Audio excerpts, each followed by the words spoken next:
Hello student, in this video we will discuss about the methods of expressing concentration. In previous video we already studied about some methods like mass percentage, volume percentage, parts per million, and today we discuss about remaining methods such as molality.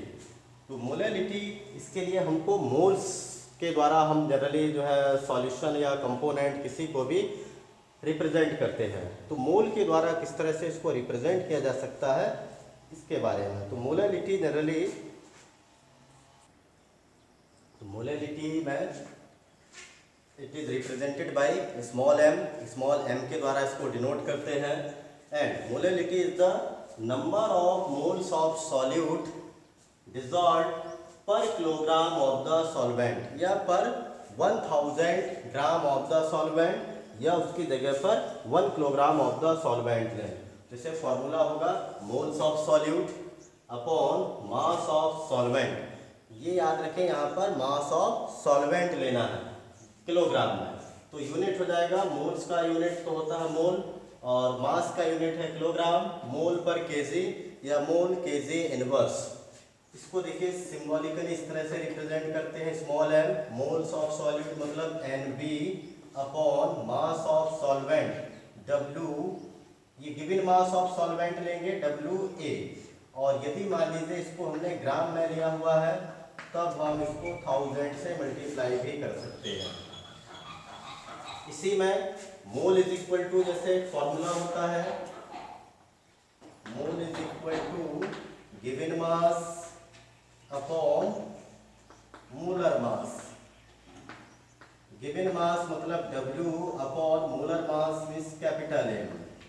तो ये मोल is equal to हम ये भी रख सकते हैं given mass upon molar मास। तो यदि इसी फॉर्मूले को आगे लिखना चाहें इसकी जगह पर गिवन मास ऑफ सॉल्यूट और upon molar mass of solute भी रख सकते हैं। तो NB is equal to WB upon molar mass of solute MB WA पहले से ही ऑलरेडी है इनटू 1000।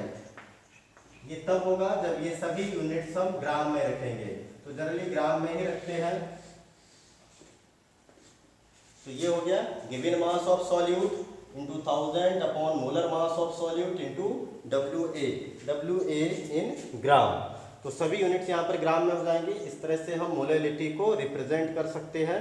और मोलैलिटी में एक और फायदा है, यदि आप देखें ऊपर भी ग्राम मास है, इधर भी मास है, ये सभी यूनिट्स मास में है। And mass is a constant component. Mass हमेशा एक कांस्टेंट होता है जिसको हम चेंज नहीं कर सकते हैं। ऑन इंक्रीजिंग द टेम्परेचर और decreasing the temperature we can not change the mass of a substance.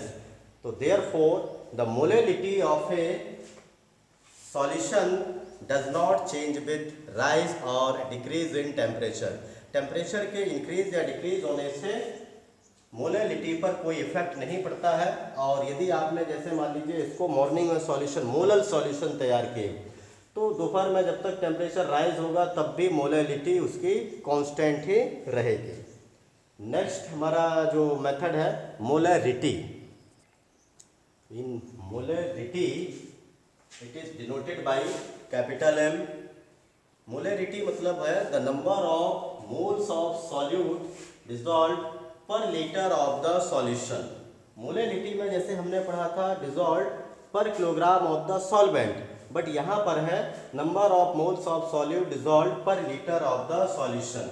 तो देखिए मोलैरिटी इज इक्वल टू हो जाएगा number of moles of solute upon volume of solution in litre. ये litre में लेना है। तो यूनिट हो जाएगा मोल्स का यूनिट मोल और वॉल्यूम का यूनिट लीटर। तो मोल पर लीटर या मोल लीटर इनवर्स। अब इसको हम यदि इसे सिंबल्स के रूप में रिप्रेजेंट करें फॉर्मूले के रूप में capital M symbol of molarity, number of moles of solute NB upon volume of solution. ये वॉल्यूम ऑफ सॉल्यूशन रखना है V, और यदि हमने इसको ml में लिया हुआ है तो हम यहाँ पर इसको 1000 से मल्टीप्लाई करेंगे to convert into litre.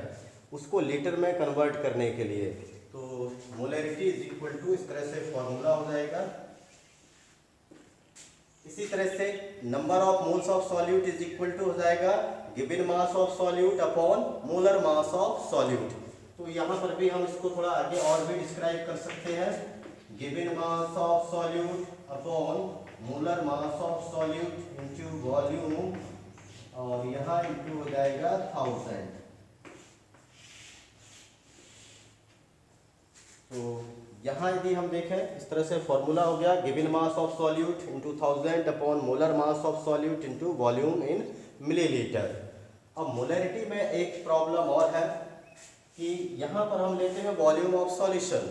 Generally the volume of a solution या वॉल्यूम कोई भी हो, इट चेंजेस विद राइज और डिक्रीज इन टेम्परेचर।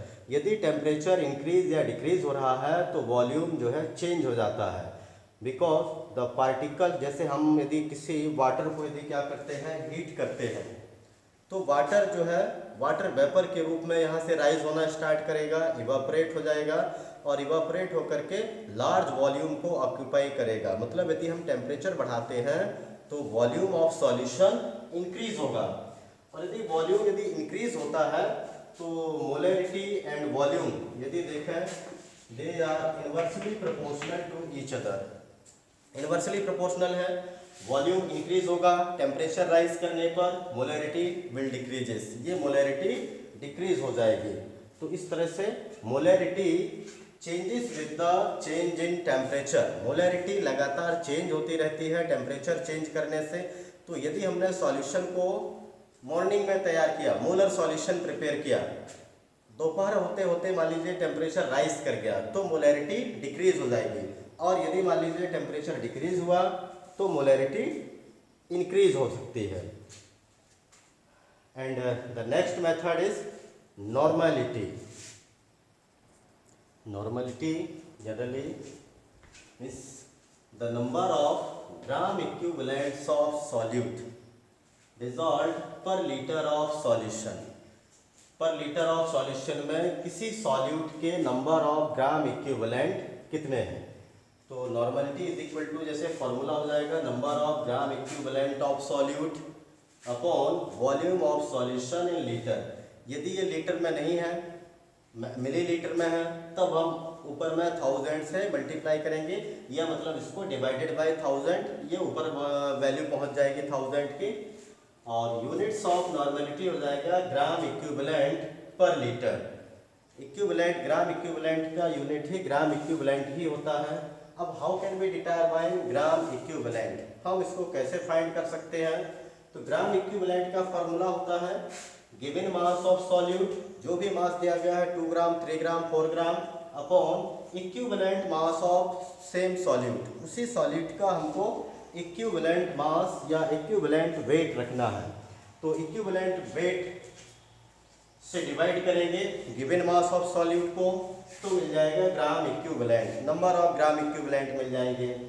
अब ये कि इक्विवेलेंट मास कैसे फाइंड कर सकते हैं, तो equivalent weight finded by the formula molar mass of solute, जो भी मोलर मास होगा सॉल्यूट का, अपॉन एसिडिटी या बेसिसिटी या वैलेंसी ऑफ आइदर कैटायन और total number of anions. Acidity मतलब नंबर ऑफ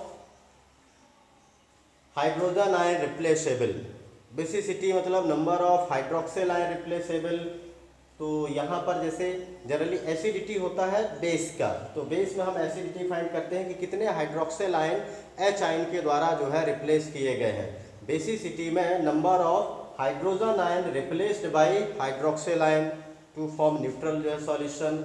या फिर साल्ट्स के लिए है, तो साल्ट्स के लिए हम या तो कैटायन का वैलेंसी रख लें, जैसे यदि सिंगल कैटायन है, या फिर उससे जुड़े हुए जितने भी एनायन हैं उन सभी की वैलेंसी का सम फाइंड कर लें। तो इनको हम जैसे एग्जाम्पल्स के द्वारा भी देख सकते हैं, इक्विवेलेंट वेट किस तरह से फाइंड किया जा सकता है। तो जैसे एसिडिटी है, जनरली ये बेस के लिए फाइंड किया जाता है कि number of hydroxyl ion replaceable, that is called acidity. NaOH जैसे है सोडियम हाइड्रोक्साइड, तो it can replace 1 hydroxyl ion, तो इसकी एसिडिटी हो जाएगी 1। अब हम इक्विवेलेंट वेट का फाइंड करें, molar mass of sodium hydroxide upon acidity. तो मोलर मास है सोडियम हाइड्रोक्साइड का 40 डिवाइडेड बाई 1, या फिर यहाँ पर यदि हम वैलेंसी रख लें कैटायन का 1 है तो भी सेम आंसर आ जाएगा। इसी तरह से calcium hydroxide where 2 hydroxyl ions are replaceable means its acidity is 2। तो इक्विवेलेंट वेट हो जाएगा molar mass of calcium hydroxide upon acidity means 74 upon 2, या कैल्शियम का वैलेंसी भी देखिए यहाँ पर जो है ये 2 दिया गया है तो इसको भी रख सकते हैं 37 हो जाएगा। तो इस तरह से ये बेस के लिए हम इक्विवेलेंट ऐसे फाइंड कर सकते हैं, नहीं तो वैलेंसी रख सकते हैं। इसी तरह से बेसिसिटी, तो बेसिसिटी में देखिए एसिड के लिए जनरली फाइंड करते हैं number of hydrogen ion replaceable.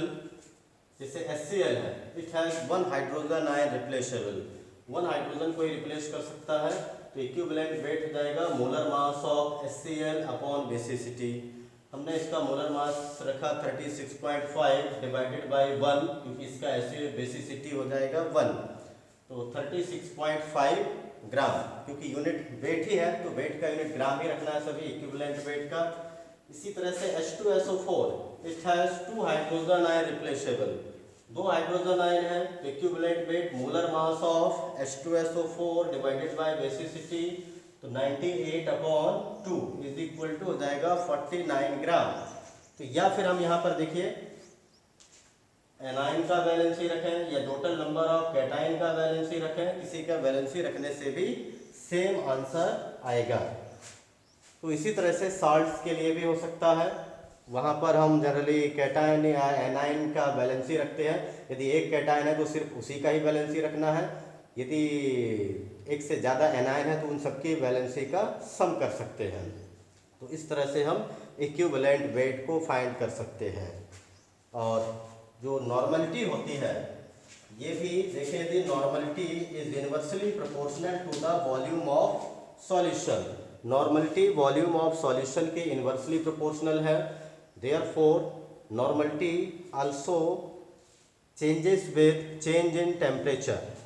ये भी टेम्परेचर के साथ, यदि जैसे टेम्परेचर इंक्रीज होगा तो नॉर्मलिटी डिक्रीज हो जाएगी, because on increasing the temperature volume of solution increases, and जब वॉल्यूम बढ़ेगा तो नॉर्मलिटी घट जाएगी, वॉल्यूम क्योंकि इनवर्सली प्रोपोर्शनल होता है। इस तरह से ये टेम्परेचर चेंज होने से नॉर्मलिटी भी चेंज होती है।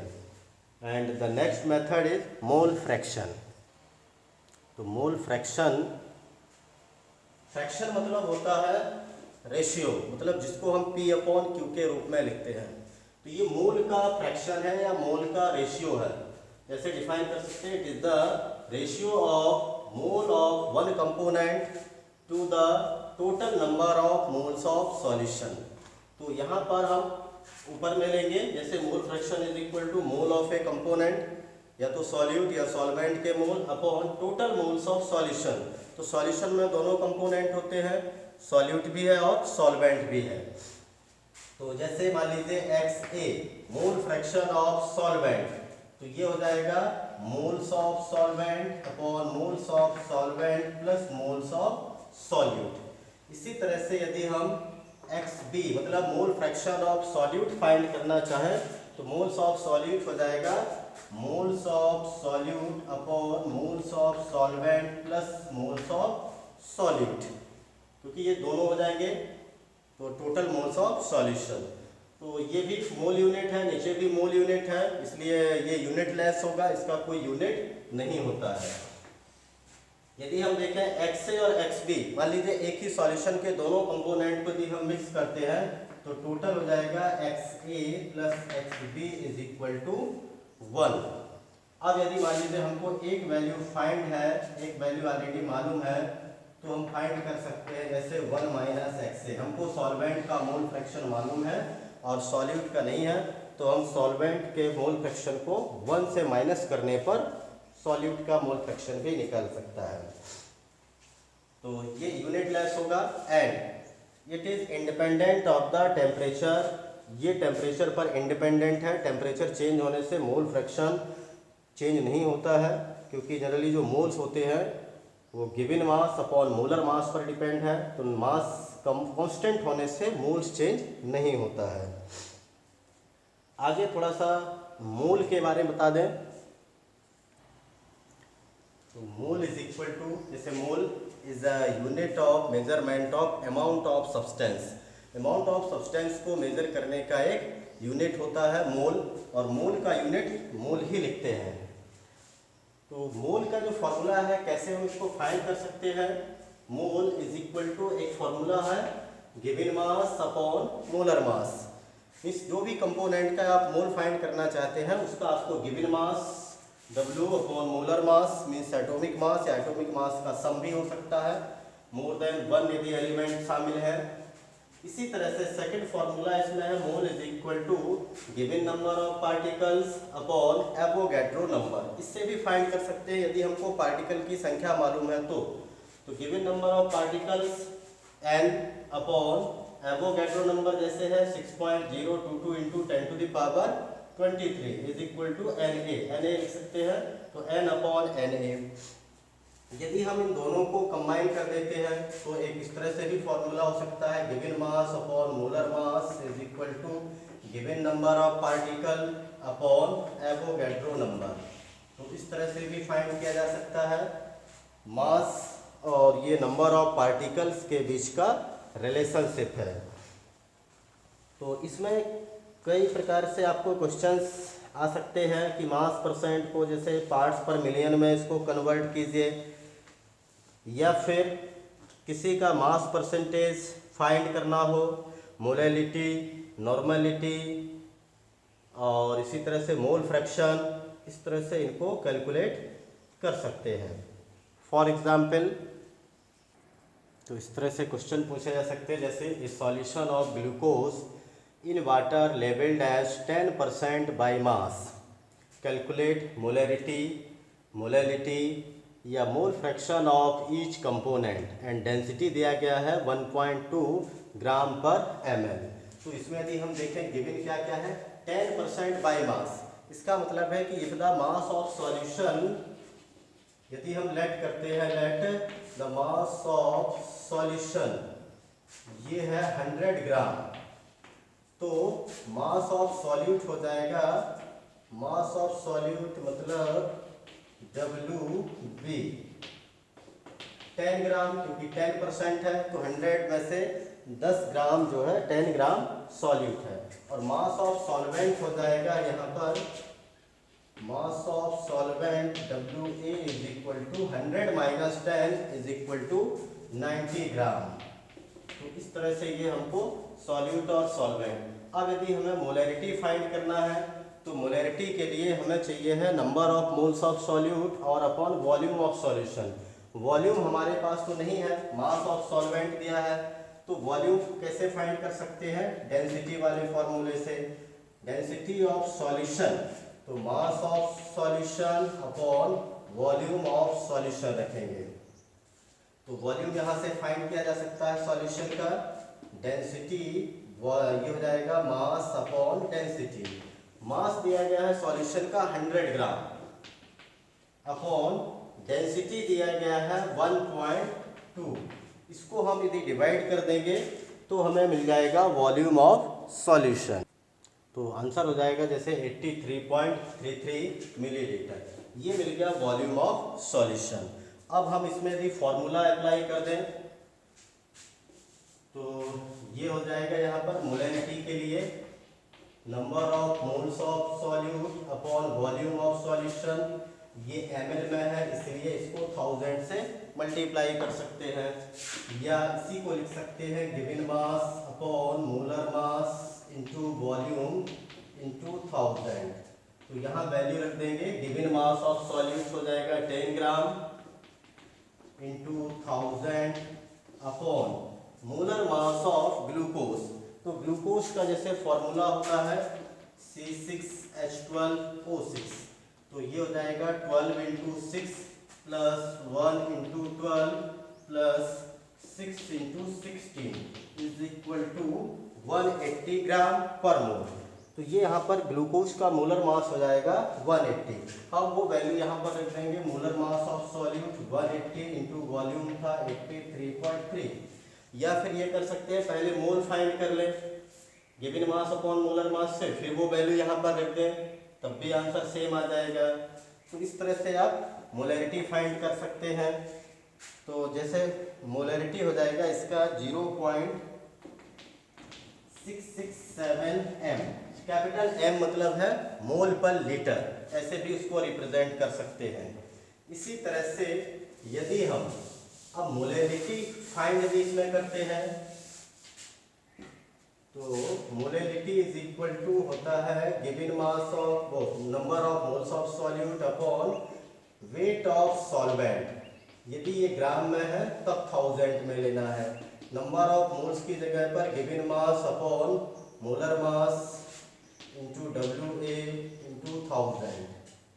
तो WB जैसे जानते हैं 10, 180, WA molar mass of solvent, तो सॉल्वेंट का मास है 90 और ये यहाँ पर 1000। इस तरह से तो हम इसका मोलैरिटी भी कैलकुलेट कर सकते हैं। मोलैरिटी इसमें वैल्यू आ जाएगी 0.618 m या मोल पर kg। तो ये इस तरह से मोलैरिटी भी कैलकुलेट। और मोल फ्रैक्शन के लिए हमको पहले वाटर के मोल्स मतलब गिवन मास अपॉन मोलर, और इसी तरह से ग्लूकोज का गिवन मास अपॉन मोलर मास, और इससे हम जो है फिर उनके मोल फ्रैक्शन भी कैलकुलेट कर सकते हैं। तो इस तरह से आपको भी क्वेश्चंस को कैलकुलेट करना है, सॉल्व करना है। तो आज के इस वीडियो में इतना ही। Thank you, have a nice day.